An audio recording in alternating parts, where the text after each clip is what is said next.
My name is Henry Lieberman at the MIT Artificial Intelligence Laboratory, and I'd like to show you a demonstration of a new debugging tool for Lisp that I've been working on called ZStep.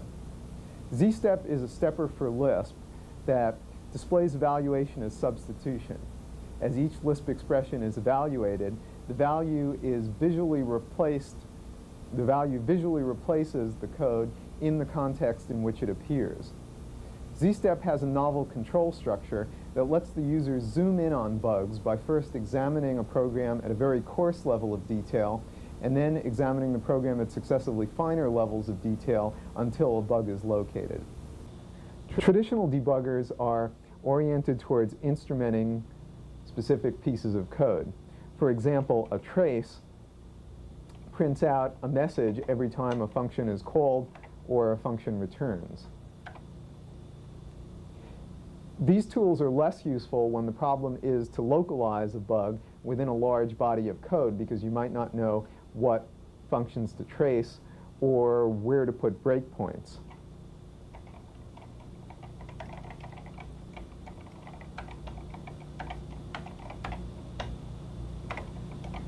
Steppers are more useful in visualizing the progress of evaluation, but traditional steppers have their limitations. For one thing, the context in which an expression is evaluated is often lost, and the user might have difficulty matching up an expression printed out with some piece of code that he wrote.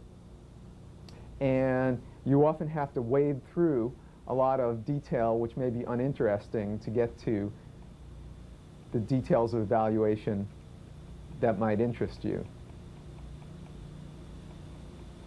Here's a typical ZStep screen.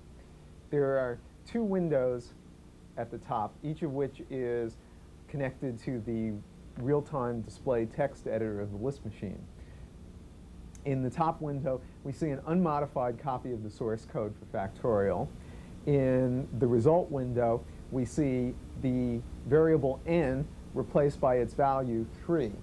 And the next expression to be evaluated is the cond. If we click on Step Inside, the next expression to be evaluated is the 0pn. If we click on Step Inside again, we're evaluating n. And another click replaces n by 3. And then another click replaces the 0pn expression by its value nil. There's also an operation step back. So if we like, we can replace a value here, 6, by the expression that produced it, and then go stepping inside again to see the details. Now I'd like to show you what happens when you try to use ZStep to track down an error. I've already defined this quicksort function, which is going to try to sort a list of numbers. And since I'm such a good programmer, I'm sure this is bound to work the first time, so let's just try it out, asking ZStep to just show me the value without showing me any of the details. Oops, looks like I got an error. The function car was called with too many arguments.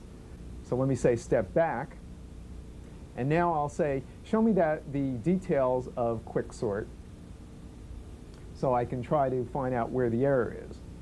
When I say go down to the next level of detail and eval that, I see the error message is now replaces this piece of code.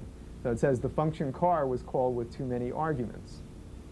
And I look up in the top window, I can see that there's a missing parenthesis right here.